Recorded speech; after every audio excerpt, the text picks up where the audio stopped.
আসসালামু আলাইকুম রহমতুল্লাহি ওবরকাতুহু।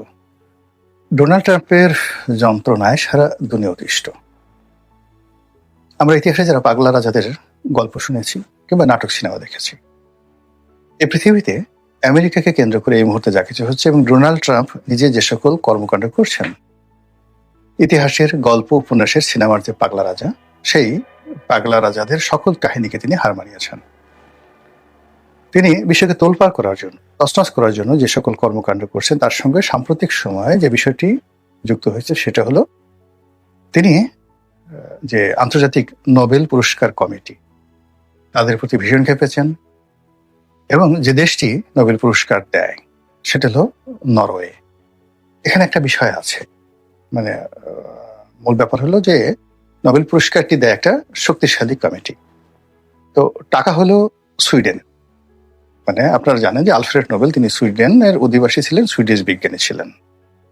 কিন্তু সুইডেন এখানে কোনো গুরুত্বপূর্ণ ভূমিকা পালন করে না। সুইডেন এই দায়িত্বটা দিয়েছে আরেকটি স্ক্যান্ডিনেভিয়ান কান্ট্রি নরওয়েকে, নরওয়ের যে পার্লামেন্ট। আবার নরওয়ের যে পার্লামেন্ট, এই সিদ্ধান্তটি তারা অপারেট করে, মানে ফাইন্যান্সিয়াল বিষয়গুলো তারা অপারেট করে, কিন্তু সিদ্ধান্ত নেয় একটা অতি উচ্চ অটোনোমাস নোবেল কমিটি। তো সেখানে আসলে সুইডেনের কিছু করার থাকে না, বা নরওয়ের যে পার্লামেন্ট তাদের কিছু করার থাকে না, অনেক সময় নোবেল কমিটিরও করার থাকে না, যদি এখানে একটা কোনো কনস্পিরেসি না থাকে। তো যা হয়, নোবেল পুরস্কার অত্যন্ত গুরুত্বপূর্ণ একটি পুরস্কার এবং এই পুরস্কারের যে সকল শাখা রয়েছে সব জায়গাতেই মোটামুটি নিরপেক্ষতা মানে রয়েছে, সম্মান রয়েছে, মর্যাদা রয়েছে। কিন্তু সাম্প্রতিক সময়, বিশেষ করে 80-র দশক থেকে যারা নোবেল শান্তি পুরস্কার পেয়েছেন, বলা হয়ে থাকে এগুলো সবই ইউরোপ এবং আমেরিকার যে রাজনীতি, সেই রাজনীতির বিবেচনায় দেয়া হয়। এর সঙ্গে মার্কিন ডিপ স্টেট থাকে, এর সঙ্গে মার্কিন যাকে বলা হয় বিভিন্ন দাতা সংস্থা, কর্পোরেট ওয়ার্ল্ড তারা থাকে, ইউরোপীয় ইউনিয়ন থাকে, স্ক্যান্ডিনেভিয়ান কান্ট্রিগুলোর একটা যাকে বলা হয় সম্মিলিত সিদ্ধান্ত থাকে এই নোবেল শান্তি পুরস্কার দেওয়ার ক্ষেত্রে।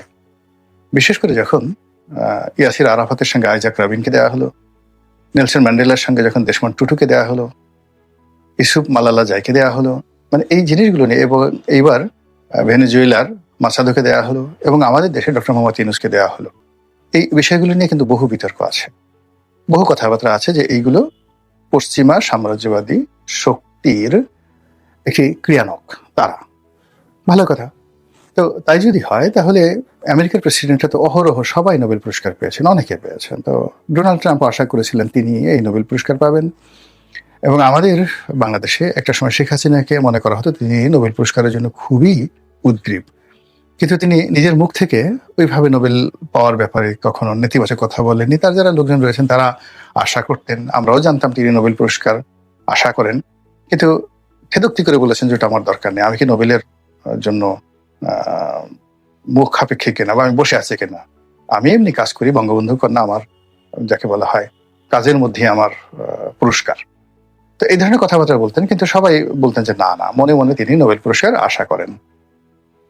আর ডক্টর মোহাম্মদ ইউনূসকে তিনি যে পছন্দ করতেন না, অপছন্দ করতেন, তাকে প্রতিদ্বন্দ্বী মনে করতেন, এর দুটো কারণ ছিল। প্রথম কারণ হলো যে তিনি নোবেল পুরস্কার পেয়েছেন এবং যে জেনুইনলি নোবেল পুরস্কার পাননি, তিনি নোবেল পুরস্কার পেয়েছেন পশ্চিমাদের মদদে। কাজেই ভবিষ্যতে শেখ হাসিনার জন্য তিনি একটি বিপদের কারণ হবে এবং পশ্চিমা শক্তি তাকে শেখ হাসিনাকে রিপ্লেস করার ক্ষেত্রে ক্রিয়ানক হিসেবে ব্যবহার করবে, এই আতঙ্ক তাকে তাড়া করত। এবং অবাক করার ব্যাপার হলো যে সেই ঘটনাটাই ঘটেছে। অথচ 2009-10 সনে যখন ইউনূস এবং শেখ হাসিনার মধ্যে বিরোধ শুরু হয়, তখন এই ধরনের কোনো জিনিসই ছিল না। হয়তো আমেরিকাটা প্ল্যান থাকতে পারে, ডক্টর মোহাম্মদ ইউনূসের কোনো চিন্তা হতে পারে যে তিনি যদি রাষ্ট্র পরিচালনা করতে পারতেন ভালো হতো, কিন্তু মূল ব্যাপার হলো যে শুধু এগুলো চিন্তা জগতে ছিল, বাস্তবে কোনো ঘটনা কিন্তু ঘটেনি। 11 সময় ডক্টর মোহাম্মদ ইউনূসকে প্রধান উপদেষ্টা বানানোর চেষ্টা হয়েছিল, তিনি রাজি হননি, এটাই সত্য ঘটনা। তো যাই হোক, কিন্তু ওই যে একটা জিনিস আছে যে তোমারে বধিবে যে গোকুলের বাড়ি শেষে, এবং যে মানে ক্ষতিগ্রস্ত হবে তার মনে কিন্তু বিপদের আশঙ্কা দেখা দেয়। আপনি মারা যাবেন, মারা যাওয়ার আগেই কিন্তু আপনি বুঝতে পারবেন যে আজরাইল আসছে।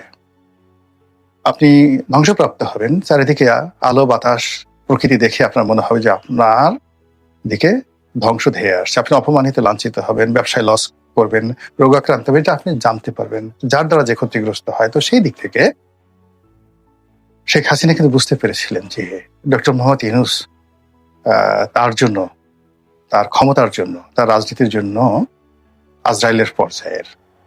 তো এই কারণে হয়তো প্রকৃতিগতভাবে তিনি চিৎকার চেঁচামেচি করেছেন এবং তার পেছনে নোবেল পুরস্কারটি, শান্তি পুরস্কারটি হয়তো এখানে নিয়ামক শক্তি হিসেবে কাজ করেছে। এইগুলো একটা ঘটনা। এখন ডক্টর মোহাম্মদ ইউনূসকে বাদ দিয়ে আমরা চলে যাই ডোনাল্ড ট্রাম্প। ডোনাল্ড ট্রাম্প পাগলামো করছেন, সিরিয়াস পাগলামো করছেন। সেই পাগলামো করে ভেনেজুয়েলাতে তিনি যে কাজ করছেন, এটা নজিরবিহীন। নরিয়াগার ক্ষেত্রে যেটা করা হয়েছিল রোনাল্ড রিগানের আমলে, বা রোনাল্ড রিগান যেভাবে যাকে বলা হয় লিবিয়া আক্রমণ করেছিলেন, কিংবা জর্জ বুশের জামানাতে, প্রথম বুশের জামানাতে, দ্বিতীয় বুশের জামানাতে যে যুদ্ধগুলো হয়েছে, সেইগুলোর সবকিছু বাদ দিয়ে ভেনেজুয়েলার যে ঘটনাটা, এটি এখন সারা বিশ্বকে আতঙ্কগ্রস্ত করে তুলেছে। এরপর তিনি এখন ডেনমার্কের যে স্বায়ত্তশাসিত অঞ্চল গ্রিনল্যান্ড, এটাকে কিনে নিতে চাচ্ছেন। এটা নিয়ে ইউরোপের সঙ্গে তার শত্রুতা চরমে, এবং আমেরিকার সারা জীবনের ইতিহাসে ইউরোপের সঙ্গে তাদের যে বন্ধুত্ব, সেই বন্ধুত্বটা পায়ে মারিয়ে তিনি এখন ইউরোপের উপর শুল্ক আরোপ করতে চাচ্ছেন, এমনকি যুদ্ধ করতে চাচ্ছেন। এসব পাগলামির বাইরে তিনি যাকে তাকে বন্ধু বানাচ্ছেন, যাকে তাকে শত্রু বানিয়ে ফেলছেন মুহূর্তের মধ্যে। হঠাৎ করে তার সঙ্গে খাতির হয়ে গেল ইলন মাস্কের, তাকে নির্বাচনের প্রধান নিয়ামক মনে করলেন, তাকে মন্ত্রীর চেয়ে বড় ক্ষমতাধর করলেন, আবার সেই ইলন মাস্ককে দূর দূর করে তাড়িয়ে দিলেন। তার বন্ধু নরেন্দ্র মোদীর প্রশংসা তিনি পঞ্চমুখ, এখন নরেন্দ্র মোদীর টুটি তিনি চেপে ধরছেন। তারপর সৌদি আরবের ক্রাউন প্রিন্স মোহাম্মদ বিন সালমান, তার সঙ্গে তার দহরম মহরম সম্পর্ক, এখন সেটা আবার বিতর্ক তৈরি হয়েছে ইরানকে নিয়ে। তো এরকম অসংখ্য ঘটনা, এবং এই ঘটনার মধ্যেই তার এখন রাগ হয়েছে নোবেল শান্তি পুরস্কারের উপর।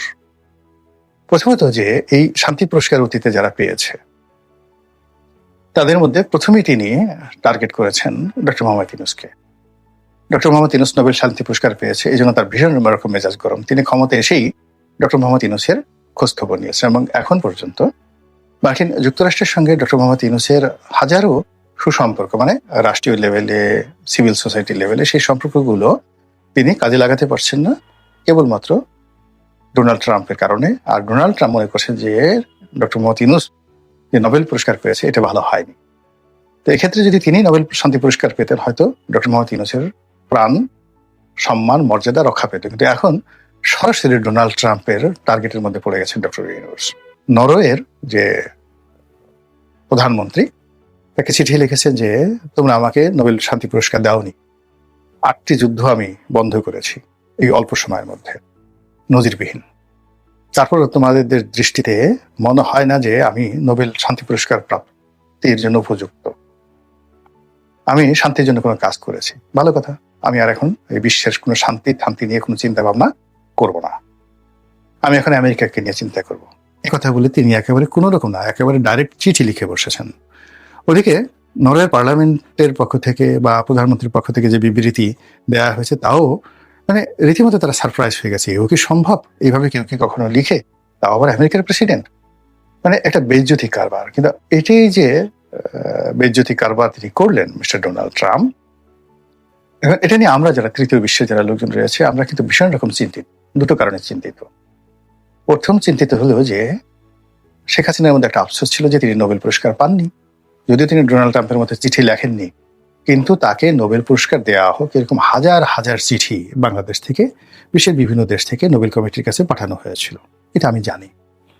তো এই যে শেখ হাসিনার যে হতাশা, আফসোস, এই আফসোসের সঙ্গে যদি ডোনাল্ড ট্রাম্পের আফসোস মিলে যায় যে আসুন, আমরা তো দুই বন্ধু বা ভাই বোন, আমরা উভয়ই একই পথের পথিক, আমরা এই বিশ্বে নতুন করে শান্তি স্থাপন করি, আমরা যারা যারা নোবেল পুরস্কার পেয়েছে তাদেরকে একটু 12টা বাজায় দেই। আপনার ইউনূস আর মানে আমার সেই ক্ষুদ্র ঋণের সেই গাই, আসেন আমরা দুজনে মিলে মোটামুটি নোবেল শান্তি পুরস্কারের দফারফা করি। বুঝতে পারেন কি হতে পারে বাংলাদেশে? সর্বনাশ ঘটে যাবে। 2 নম্বর হলো যে শেখ হাসিনার সঙ্গে ডোনাল্ড ট্রাম্পের ধরেন খাতির হলো না বা হলো, এটা নিয়ে আমি আর একটা ভিডিও করবো। যে আপনি ইদানিংকালে কিন্তু দেখা যাচ্ছে যে এই যে এটা বললাম, এটা আপনার কাছে স্যাটায়ার মনে হতে পারে, কিন্তু পাগলের কোনো জাতপাত নাই। পাগলেকে ওই বলে না যে পাগলকে ওই সাঁকো নাড়া দিতে বইল না। অথবা মানে পাগল তিতা মিঠা বুঝে না, পাগলারে জিলাপি দিও না। এখন এই যে বাংলাদেশে একজন নোবেল শান্তি পুরস্কার পাওয়া লোক রাষ্ট্র ক্ষমতা আছে, এটা ডোনাল্ড ট্রাম্পকে যে কি পরিমাণ বিক্ষুব্ধ করছে, এটা বোঝার জন্য খুব বেশি আপনার জ্ঞানের দরকার নাই। তার সেই বিক্ষোভ তিনি নোবেল কমিটিকে, নরওয়েজিয়ান পার্লামেন্টকে, তারপরে নরওয়ের প্রধানমন্ত্রীকে যেভাবে বিব্রত করছেন এবং বিশ্ব শান্তি নিয়ে যে ধরনের কথাবার্তা বলছেন, সেক্ষেত্রে যারা যারা এই পুরস্কার পেয়েছেন তাদের মধ্যে মানে সবাইকে তিনি টার্গেট করবেন।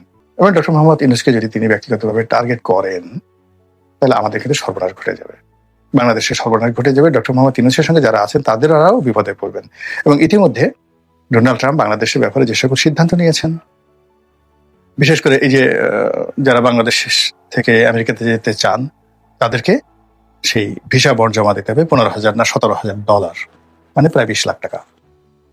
2 নম্বরে যে 75টি দেশকে তিনি নিষিদ্ধ করেছেন যে যাদের দেশ থেকে তিনি আর ইমিগ্রেন্ট নেবেন না, তার মধ্যে বাংলাদেশ প্রধানতম গেল। এর বাইরে আওয়ামী লীগকে রাজনীতিতে পুনর্বাসন করার জন্য, শেখ হাসিনাকে ফেরত আনার জন্য তিনি যে তৎপরতা চালাচ্ছেন এবং বাংলাদেশে যে মানুষটিকে তিনি রাষ্ট্রদূত নিয়োগ দিয়েছেন, এই চক্রে যারা পররাষ্ট্রনীতি বুঝেন তারা বুঝতে পারছেন যে নোবেল শান্তির প্রতি মিস্টার ডোনাল্ড ট্রাম্পের কি পরিমাণ রাগ রয়েছে, ক্রোধ রয়েছে। এবং তিনি এখন নিজের শান্তি পুরস্কার না পেয়ে এই শান্তি পুরস্কারটিকে অশান্তির পরিপূরক মনে করছেন। তার দৃষ্টিতে যারা অশান্তির সৃষ্টি করতে পারে, যারা পৃথিবীতে মানে যাকে বলা হয় শান্তির বিরুদ্ধে কাজ করতে পারে, যুদ্ধ বাধায়, দাঙ্গা বাধায়, ফ্যাসাদ বাধায়, সভ্যতা নষ্ট করে, এই নোবেল কমিটি কেবল তাদেরকে শান্তি পুরস্কার দেয়। আর যারা তার মতো মানুষ, যারা যুদ্ধ থামায় এবং পৃথিবীতে শান্তি প্রতিষ্ঠা করে, তাদেরকে নোবেল কমিটি চোখে দেখে না। কাজে এই নোবেল কমিটির চোখ উপরে ফেলতে হবে। তো এই পাগলামোটা যদি আমেরিকার মতো রাষ্ট্র ক্ষমতায় বসে, তারপর যার হাতে পারমাণবিক সুইচ রয়েছে এবং যে কোনো মানে কোনো রকম উপলক্ষ ছাড়া তিনি যে কোনো দেশ অপারেশন পরিচালনা করতে পারেন, যে কোনো দেশের নোবেল লরিয়েটকে ধরে নিয়ে যেতে পারেন, প্রধানমন্ত্রীকে ধরে নিয়ে যেতে পারেন, রাষ্ট্রপতিকে ধরে নিয়ে যেতে পারেন, ভেনেজুয়েলার প্রেসিডেন্টকে যিনি ধরে নিয়ে যেতে পারেন স্ত্রী সহ, তার কাছে তো মানে কি বলবো লেদু গেদু ধলা, এগুলো কোনো ব্যাপারই না।